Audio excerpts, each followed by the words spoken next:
ये आपको ये खुद ये बताता है कि इंटेंसिटी ऑफ द सिचुएशन क्या है।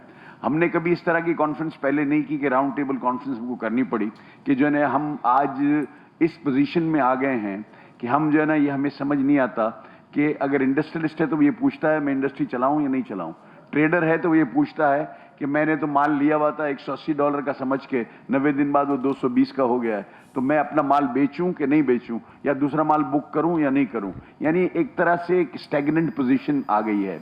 आज जो हमारी जो मुल्क के अंदर जो पोजीशन है वो एकदम जो है ऐसा लगता है कि कोई लल है, अब इसके बाद कुछ होने वाला है, कुछ होगा या कुछ नहीं होगा। जो इस वक्त जो हालात जो चल रहे हैं उसमें जो अनसर्टनिटी है, ये एक बहुत जरूरी बात है जो बहुत सारे लोगों ने यहाँ बैठ के की, और मेरी जिम्मेदारी में आता है कि मैं इसको जरूर इसको जो है ना आपके सामने इसको पेश करूं।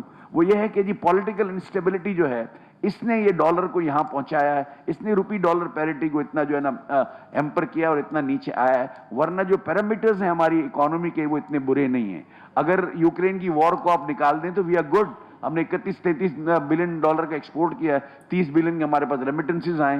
तो जो ट्रेड अकाउंट जो हुआ है वो यूक्रेन की वॉर को अगर आप निकाल दें तो we are good at it. लेकिन प्रॉब्लम ये हुआ है कि जो ये पॉलिटिकल इंस्टेबिलिटी की वजह से जो है ना ये सारे मामलात जो है ना वो इस नहज पे पहुंच गए।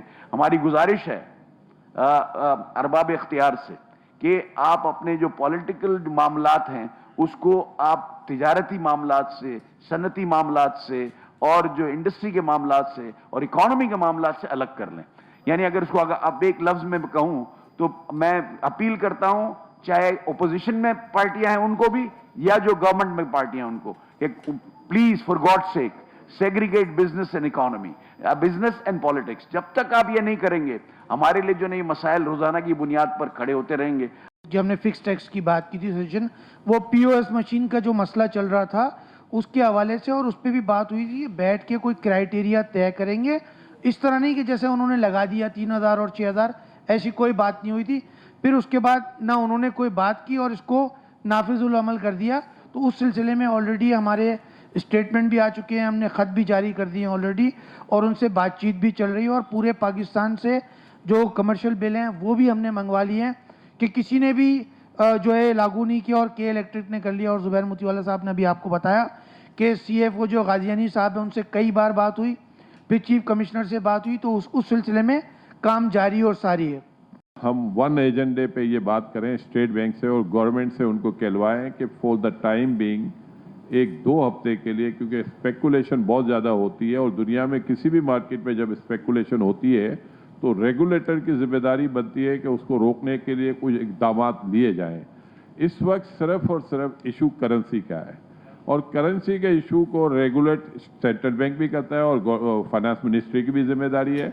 मैं ये समझता हूँ कि हम जो रियल रेट के हिसाब से स्टेट बैंक को चाहिए कि ये फ्लोटिंग फॉर द मंथ और 2 वीक के लिए रोक दें और बिड एंड आस्क बना के इनको दे, जो भी एक्चुअल रेट बनता है रुपये और डॉलर की पेरिटी।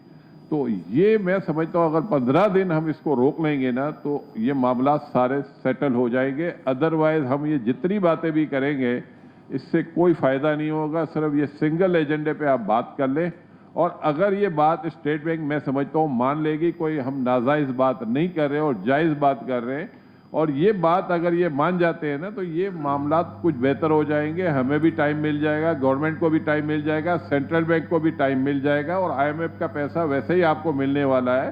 और फाइनेंस मिनिस्टर साहब ने वैसे 8-10 दफ़ा कहा है कि 15 से 18 बिलियन डॉलर इनफ्लो आना है, जुबैर साहब, जो कि आप भी बता रहे हैं। तो मेरा ये ख्याल है कि इशू ये 2 वीक का है, और इस 2 वीक के लिए सजेशन दे, और मैं नहीं समझता हूँ कि ये आपकी सजेशन नहीं मानी जाएगी।